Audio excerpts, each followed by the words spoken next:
সম্মানিত দর্শক, ডক্টর মোহাম্মদ ইউনূস সরকারের একজন উপদেষ্টা জনাব মাহফুজ,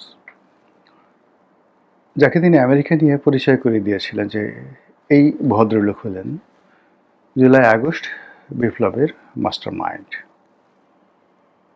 এবং তার ব্রেন চাইল্ড, তার পরিকল্পনা সব মিলিয়ে পুরো জুলাই আগস্ট বিপ্লবকে সহিংস করে তোলা, পুরো বিপ্লবকে সফলতার দিকে নিয়ে যাওয়া এবং ক্ষমতাসীন সরকারকে বিপদগ্রস্ত করে নাজেহাল করা, তাদেরকে পরাজিত করে এবং শেখ হাসিনাকে দেশ থেকে বাধ্য করার যে একটা মাস্টার প্ল্যান, সেই মাস্টার প্ল্যানার হিসেবে ডক্টর মোহাম্মদ ইউনূস মঞ্চে, আমেরিকার ক্লিন্টন ফাউন্ডেশনের মঞ্চে যখন মাহফুজ সাহেবকে পরিচয় করিয়ে দিলেন, তখন আমরা জানলাম যে আমাদের দেশে একজন সত্যিকার অর্থে ট্রটস্কি, আপনারা জানেন রুশ বিপ্লবের অন্যতম একজন মাস্টার মাইন্ড। তো আমাদের দেশে একজন ট্রটস্কি আছে, বা নেহাত আমাদের দেশে যেমন ছাত্রলীগের একটা নিউক্লিয়াস ছিল স্বাধীনতা পূর্ব সময়, এবং ছাত্রলীগকে মুক্তিযুদ্ধে অ্যাক্টিভেট করা এবং পুরো ছাত্রলীগের যে রাজনৈতিক দর্শন, সেই দর্শনটিকে যুদ্ধে রূপান্তরিত করা এবং মূল দল আওয়ামী লীগকে সেই যুদ্ধে নামানো, এর পেছনে যে ব্রেইন কাজ করেছে, সেই ব্রেইনটা হল সিরাজুল ইসলাম খান, সিরাজুল আলম খান, ছাত্রলীগের তৎকালীন সভাপতি। সবাই তাকে আদর করে দাদাভাই ডাকতেন। মাহফুজের সেই যে পরিচিতি, সেই পরিচিতির কারণে সবাই মনে করলেন যে আমরা আবার হয়তো বাংলাদেশে একজন সিরাজুল আলম খান পেয়ে গেছি। তো সে কারণে কি হলো, পুরো সময় জুড়ে ডক্টর মোহাম্মদ ইউনূসের জামানাতে জনাব মাহফুজ ছিলেন সবচেয়ে আলোচিত, সবচেয়ে আকর্ষণীয়, এবং বাইরে যারা, সরকারের বাইরে যারা আমরা ছিলাম, আমরা ধরে নিতাম তার ক্ষমতা অসীম, তার কথা মতোই সরকার চলে এবং তিনি যা চান, কখনো দপ্তরবিহীন মন্ত্রী ছিলেন, কখনো একটি দপ্তরের অধিকর্তা ছিলেন। তো এই দুটো ক্ষেত্রেই আমরা তাকে মনে করেছি তিনি যেভাবে চাচ্ছেন সেভাবে ডক্টর ইউনূস সরকার চালাচ্ছেন। তিনি যে সিদ্ধান্ত দিচ্ছেন সেই সিদ্ধান্তই মন্ত্রী পরিষদে বাস্তবায়িত হচ্ছে, যেহেতু তিনি মাস্টার মাইন্ড। আর তার আচার আচরণেও ঠিক ওইরকম মনে হচ্ছিল। যেমন তিনি বঙ্গভবনে গেলেন, তো সেখানে গিয়ে তিনি হুকুম দিলেন বঙ্গবন্ধুর ছবি নামিয়ে ফেলার জন্য। এটা কোনো অবস্থাতেই রাষ্ট্রীয় প্রোটোকল অনুযায়ী কোনো দেশের প্রধানমন্ত্রীও পারেন না। বঙ্গভবন, রাষ্ট্রপতির বাসভবন, সেখানে প্রায় সব কিছু, বঙ্গভবনের ইট বালু সিমেন্ট থেকে শুরু করে বঙ্গভবনের যে মাঠের, বঙ্গভবনের যে লন রয়েছে, সেই লনের কোণে যে ছোট্ট একটি গাছ লাগানো আছে, সেটিও রাষ্ট্রীয় প্রোটোকলের মধ্যে পড়ে। ইচ্ছে করলে সেখানে কেউ কিছু করতে পারে না। নিয়ম অনুযায়ী কাগজ কলম ঠিক রেখে সুনির্দিষ্ট কর্তৃপক্ষের হুকুম মেনে, প্রোটোকল মেনে তারপরে সেখানে সব কিছু করতে হয়। এই প্রথম সেই আমরা দেখলাম যে একজন মন্ত্রী পদমর্যাদার মানুষের হুকুমে বঙ্গভবনের দেয়ালে টানানো, তখনও পর্যন্ত বা এখনো পর্যন্ত সংবিধান অনুযায়ী যিনি জাতির জনক, যার ছবি সরকারি অফিস সমূহে টানানো বাধ্যতামূলক, সেই ছবি তিনি টেনে হেসড়ে নামিয়ে ফেললেন। এইরকম তার ক্ষমতা। তো সেই মানুষটি ক্ষমতা হারানোর পর, মানে মন্ত্রিপরিষদ থেকে তিনি পদত্যাগ করার পর ধীরে ধীরে ধীরে ধীরে তিনি নানা রকম কথা বলছেন। যে কথার মোদ্দা কথা হলো, সরকারে তার কোনো ক্ষমতা ছিল না। তিনি অনেক কিছু চেষ্টা করেছেন, কিন্তু কিছুই করতে পারেননি।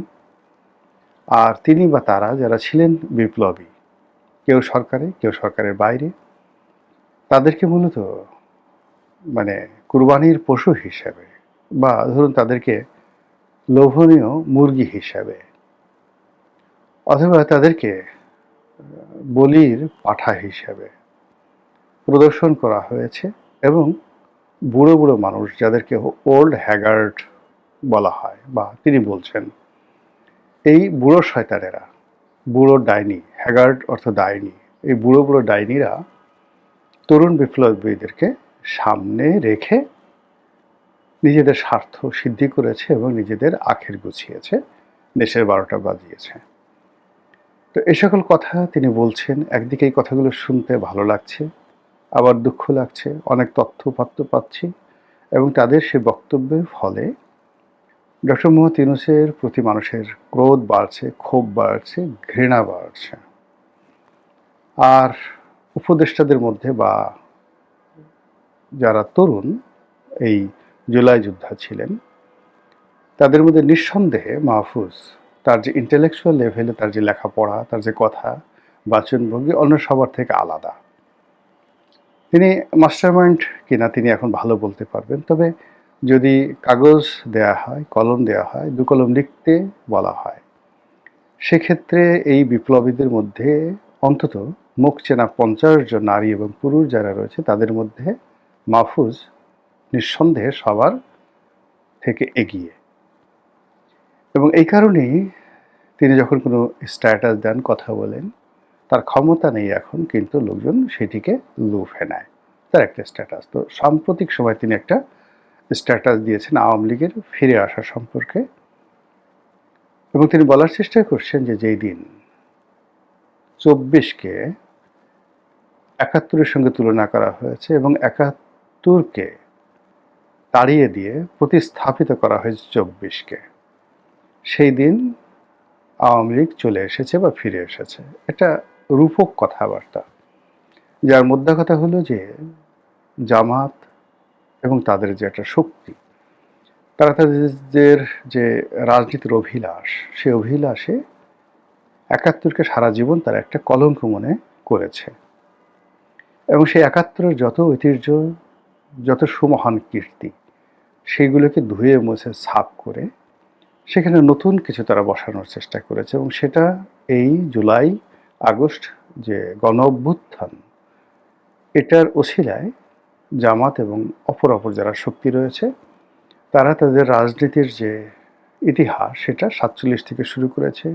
মুক্তিযুদ্ধ, বঙ্গবন্ধু, বাঙালি জাতীয়তাবাদ, এই জিনিসগুলিকে বাদ দিয়ে তারা 47 সন থেকে, পাকিস্তান বিভক্তির সময় থেকে যে ইতিহাস শুরু করেছে, সেই ইতিহাসে অনিবার্যভাবে সেই মোহাম্মদ আলী জিন্না, লিয়াকত আলী খান, তারপরে খাজা নাজিমুদ্দিন, হোসেন সৈয়দ সরওয়ার্দী, শেরেবাংলা ফজলুল হক, এমনভাবে সর্বভারতীয়, পরবর্তীতে পূর্ব পাকিস্তান, পশ্চিম পাকিস্তান, এদের যে নেতা, রাজনৈতিক নেতা, পাকিস্তানপন্থী, ইসলামপন্থী যে নেতা, তাদেরকে এমনভাবে সামনে আনা হয়েছে, তার ফলে দেখা গেল যে বঙ্গবন্ধু, জাতীয় 4 নেতা, মুক্তিযুদ্ধের অন্যান্য যে সকল লোকজন রয়েছেন, তারা এমনভাবে তাদেরকে পিছিয়ে দেওয়া হলো যে এরা আসলে মানে চড়াই পাখির বেশি কিছু একটা নন।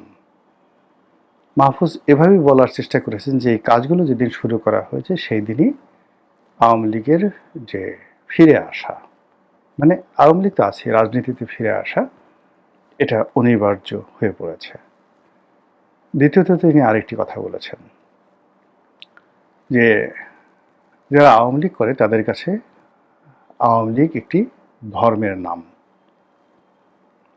ধর্ম মানে বিশ্বাস, মানে এটা ধর্ম, যে রিলিজিয়ান বলতে আমরা যেটা বলি, যে মানুষের কল্পনার জগতে তারা যে পারলৌকিক সফলতা বা পারলৌকিক প্রাপ্তি, মৃত্যুর পরে যে প্রাপ্তি, সেই প্রাপ্তি নিয়ে যে জীবনকে চিন্তা করে, পারলৌকিক জীবন চিন্তা করে, এবং সেই পারলৌকিক জীবনকে লাভবান করার জন্য, সুন্দর করার জন্য তারা এই ইহলৌকিক জীবনের যে কর্ম, সেই কর্ম তারা নির্ধারণ করে।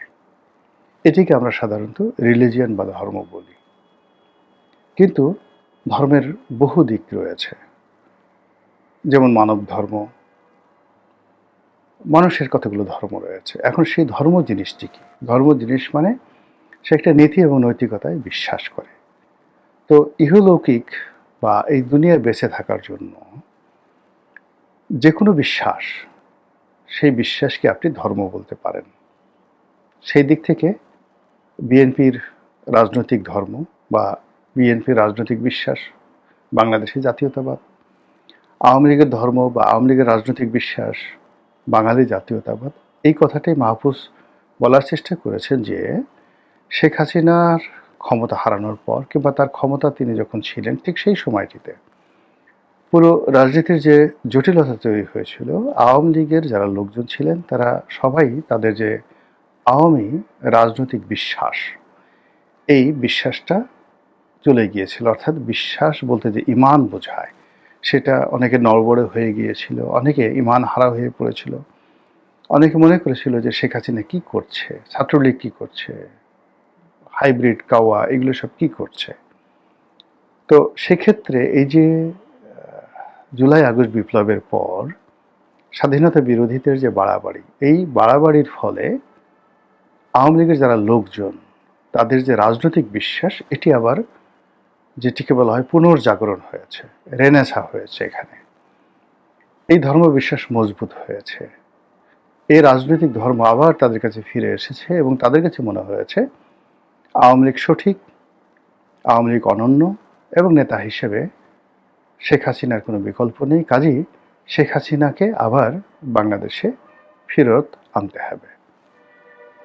তো এই সকল কথাবার্তা দার্শনিকরা বললে একরকম, কিন্তু যখন মাহফুজের মতো একজন বিপ্লবী, যিনি বিপ্লব করে বিজয়ী হয়েছেন, বিজয়ী হয়ে ক্ষমতা প্রায় 2 বছর তিনি ক্ষমতা পরিচালনা করেছেন, কাজে তার বক্তব্যের যথেষ্ট গুরুত্ব রয়েছে এবং সেই গুরুত্ব অনুযায়ী আওয়ামী লীগের সেই যে ধর্ম, সেই ধর্ম বিশ্বাস ফিরে পাওয়া, মানে 6 কোটি মানুষ বাংলাদেশে আওয়ামী লীগ করে, 6 কোটি মানুষ, সেই 6 কোটি মানুষের মধ্যে আওয়ামী লীগের প্রতি বিশ্বাস, আস্থা, নির্ভরতা ফিরে এসেছে এবং এই 6 কোটি মানুষ মনে করছে যে আওয়ামী লীগ করার মধ্যেই তাদের আত্মশুদ্ধি, আওয়ামী লীগ করার মধ্যেই তাদের বেঁচে থাকার প্রেরণা, আওয়ামী লীগই তাদের জীবন এবং জীবিকা, আওয়ামী লীগ তাদের প্রেম, আওয়ামী লীগ তাদের ভালোবাসা, আওয়ামী লীগ তাদের কল্যাণ। অ্যাজ এ হোল এটাই হলো আওয়ামী লীগ নামক যে রাজনৈতিক ধর্ম, সেই ধর্মের মূল প্রতিপাদ্য বিষয়। সেটি মাহফুজের কথা মতো ফিরে এসেছে, মানে তারা ঈমান ফিরে পেয়েছে। তো যখন আপনি দেখবেন যে মানুষ বিশ্বাস ফিরে পায়, তখন তার মধ্যে অনেকগুলো জিকির, অনেকগুলো ফিকির, অনেকগুলো চেষ্টা চরিত্র দেখা দেয়। আমরা যেটাকে সত্যিকার অর্থে যে রিলিজিয়ান বলি, সেই রিলিজিয়ানে দেখবেন যে যখন মানুষ ঈমান ফিরে পায়, তখন সে দান করে, খয়রাত করে, নামাজ পড়ে, কালাম পড়ে, জিকির করে, আজকার করে, হজ করে, কুরবানি করে, ইত্যাদি নানা রকম কর্মের মাধ্যমে তার সেই বিশ্বাস, ঈমানটাকে সে জাগ্রত রাখে। তো সেই দিক থেকে যেহেতু আওয়ামী লীগ তার যে বিশ্বাস সেটা তারা ফেরত পেয়েছে, এখন তো সেই বিশ্বাসটাকে মজবুত রাখার জন্য তাদেরকে লেফট রাইট করতে হবে, মিছিল করতে হবে, মিটিং করতে হবে, তাদেরকে জিকির করতে হবে, মানে জয় বাংলা বলতে হবে, জয় বঙ্গবন্ধু বলতে হবে, জয় শেখ হাসিনা বলতে হবে, ইত্যাদি ইত্যাদি যে কথাগুলো আওয়ামী লীগ মাঠে ময়দানে বলে সবসময় তাদেরকে, মানে নিজেদেরকে তারা ঐক্যবদ্ধ রাখে, প্রতিপক্ষকে ভয় দেখায়। তো সেদিক থেকে আওয়ামী লীগের যে জিকির সেটি হলো জয় বাংলা, আর আওয়ামী লীগের যে ফিকির, সেই ফিকির হলো জয় বাংলার স্লোগান দিয়ে মিছিল করা। আপনারা লক্ষ্য করছেন যে সাম্প্রতিক সময়টিতে এই যে জয় বাংলার জিকির, জয় বাংলার ফিকির, এটি ব্যাপকভাবে সারা বাংলাদেশে বেড়ে গেছে এবং তারই প্রেক্ষিতে যুগপৎভাবে একত্রে এই ঘটনাগুলো ঘটেছে। মাহফুজ যখন এই কথা বললেন, ঠিক সেই সময়টিতে শেখ হাসিনা বাংলাদেশে ফিরে আসার জন্য প্রত্যয় ব্যক্ত করেছেন 6 মাসের মধ্যে, অথবা কেউ কেউ বলছেন আগামী আগস্ট মাসের মধ্যে তিনি ফিরে আসবেন এবং ইতিমধ্যে তিনি ট্রাভেল পাস চেয়েছেন বা চাইবেন। আওয়ামী লীগের যে সকল নেতারা প্রবাসে আছেন তারাও দল বেঁধে বাংলাদেশে আসবেন নেত্রীর সঙ্গে, নেত্রীর আগে বা পরে, কেউ গোপনে বা কেউ প্রকাশ্যে। সব মিলিয়ে এই যে একটা রাজনীতির যে ইমান, রাজনীতির যে জিকির এবং ফিকির, এটি এক পক্ষ ৬ কোটি মানুষ তারা যেভাবে শুরু করেছে, তার সঙ্গে অন্যান্য যারা এই রাজনীতির যে বিশ্বাসী মানুষ রয়েছে তারাও যদি তাদের টনটনে ইমান নিয়ে নড়াচড়া করে, জিকির করে, ফিকির করে, তাহলে কি হবে? আমাদের রাজনীতির যে অঙ্গন, এটি আবার উত্তপ্ত হয়ে পড়বে, আবার সেই রাজনীতিতে প্রাণ ফিরে আসবে, অথবা রাজনীতিতে সংঘাত অনিবার্য হয়ে পড়বে। হোয়াট এভার মেবি, আল্লাহর কাছে শুধু প্রার্থনা, দেশটা ভালো চলুক, সুন্দর চলুক, এবং যাদের হাতে এই দেশের নেতৃত্ব থাকলে আমাদের কল্যাণ অনিবার্য, আমাদের কল্যাণ কেউ ঠেকাতে পারবে না। আল্লাহ রাব্বুল আলামিন তাদেরকেই নেতৃত্ব দান করুন।